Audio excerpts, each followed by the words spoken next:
अस्सलाम वालेकुम। मेरा नाम अजवर है और आप मेरा चैनल देख रहे हैं काविश।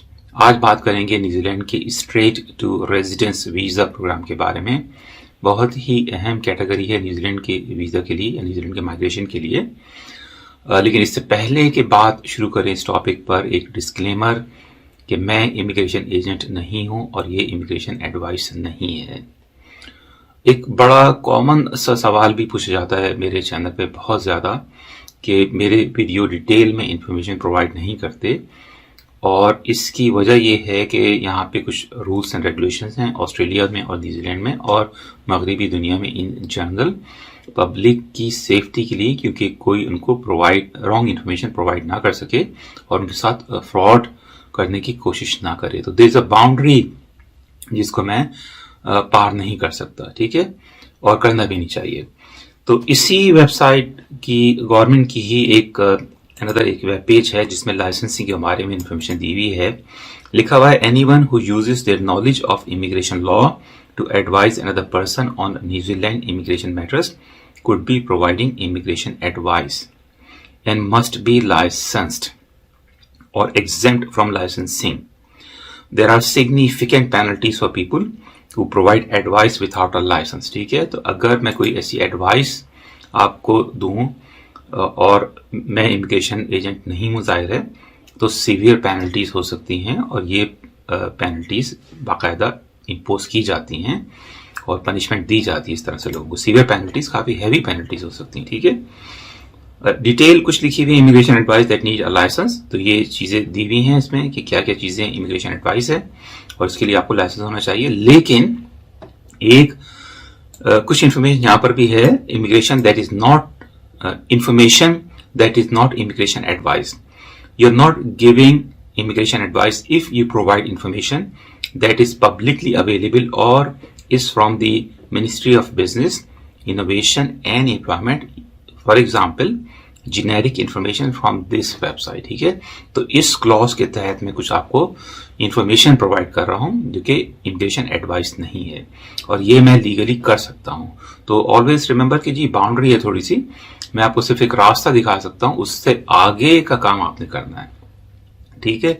ऐसा मुमकिन नहीं है कि मैं अपना काम छोड़ के आपको न सिर्फ इंफॉर्मेशन प्रोवाइड करूं बल्कि आपका पेपर वर्क भी करूं, आपको गाइड भी करूं, अंग्रेजी के एग्जाम भी आपके बिहाफ पे दूं। ऐसा नहीं मुमकिन, कुछ आपने करना है, ठीक है।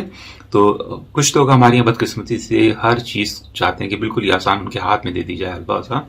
ऐसा मुमकिन नहीं है, आपको हर काम के लिए मेहनत करनी पड़ती है। बैक टू द टॉपिक आते हैं, स्ट्रेट टू रेजिडेंस वीजा। ये होता क्या है, वीजा डिटेल्स क्या है। Apply for this visa if you are for an accredited employer or you have a job offer from one and your role is in tier 1 of the green list. कुछ tiers हैं, levels हैं, 1 2 3 हर profession के, और गालिबन 3 नहीं है, 2 तक मैंने देखे, इसमें 1 और 2 हैं। ऑनलाइन अप्लाई कर सकते हैं। Length of stay indefinitely stay कर सकते हैं आप, ठीक है, मुस्तकिल तौर से न्यूजीलैंड में रिहाइश तैयार कर सकते हैं।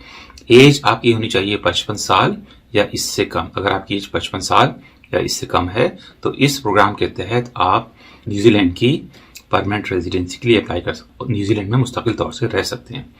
कॉस्ट है इसकी $4,290 और 90% of the applications with in 70 days में प्रोसेस हो जाती हैं। यानी कि अगर आपका प्रोफेशन इस लिस्ट में है और आप कोशिश करके एम्प्लॉयमेंट हासिल कर सकते हैं या लेटर ऑफ ऑफर हासिल कर सकते हैं, तो आपको तकरीबन 2 महीने 10 दिन के अंदर ये वीज़ा मिल सकता है, प्रोवाइडेड कि डॉक्यूमेंटेशन पूरी हो, रिक्वायरमेंट वगैरह पूरी हो। अंग्रेजी का कुछ एग्जाम होता है, कुछ प्रोफेशंस ऐसे हैं जिसमें मुझे नहीं लगता कि बहुत ज़्यादा मुश्किल इंग्लिश का एग्जाम होगा, लेकिन यहाँ पे ये नीचे ग्रीन लिस्ट इन्होंने लिंक दिया हुआ है और इसको मैंने एक दूसरे टैब में खोल लिया, ठीक है।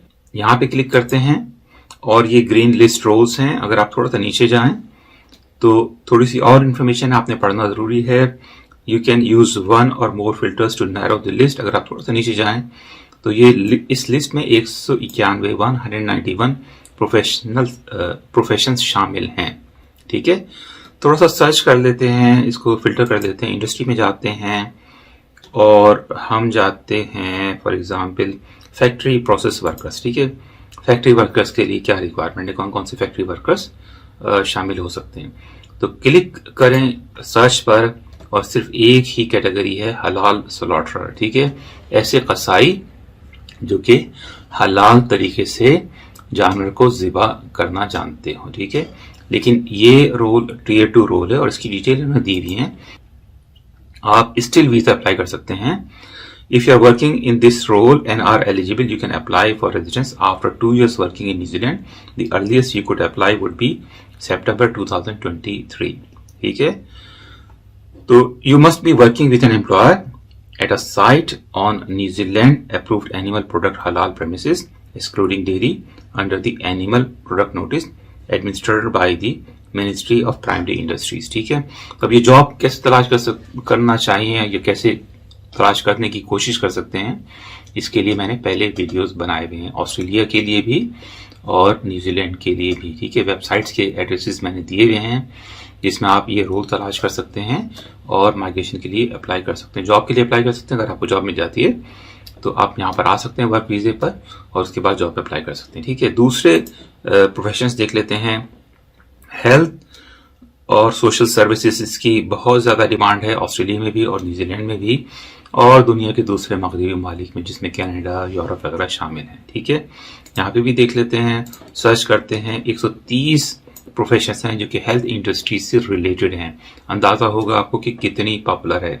इसमें एडिशन प्रैक्टिशनर्स हैं, ये डॉक्टर्स होंगे, अल्कोहल एंड ड्रग क्लिनिशियंस हैं, एम्बुलेंस पैरामेडिक्स, ये नर्सिंग से रिलेटेड प्रोफेशन है लेकिन नर्सिंग नहीं है। ठीक है, ये वो लोग हैं जो कि एम्बुलेंस में at the site of urgent health requirement, जहाँ पे आपको इमरजेंसी में हेल्थ प्रोवाइड करनी है, हेल्थ केयर प्रोवाइड करनी है, किसी को हार्ट अटैक हो गया, कहीं कोई जल गया है आग से, कोई और इमरजेंसी हो गई है, तो ये एम्बुलेंस में ट्रेवल करते हैं ड्राइवर के साथ। एम्बुलेंस का जो अमला होता है उसके साथ जाते हैं और प्राइमरी हेल्थ केयर जो कि अर्जेंट हेल्थ केयर होती है वहाँ पे प्रोवाइड करते हैं, चाहे डॉक्टर हो या कोई दूसरे हेल्थ प्रोफेशनल हो, उनकी सपोर्ट करते हैं, पेशेंट को सपोर्ट करते हैं। ठीक है, एनेस्थेटिक टेक्नीशियंस होगा, ये वो लोग होते हैं जो कि एनेस्थीसिया देने वाले डॉक्टर को हेल्प करते हैं थिएटर में। ठीक है, एनेस्थेटिस्ट ये डॉक्टर हैं। ऑडियोलॉजिस्ट ये जो कि समाज से मुतालिक है।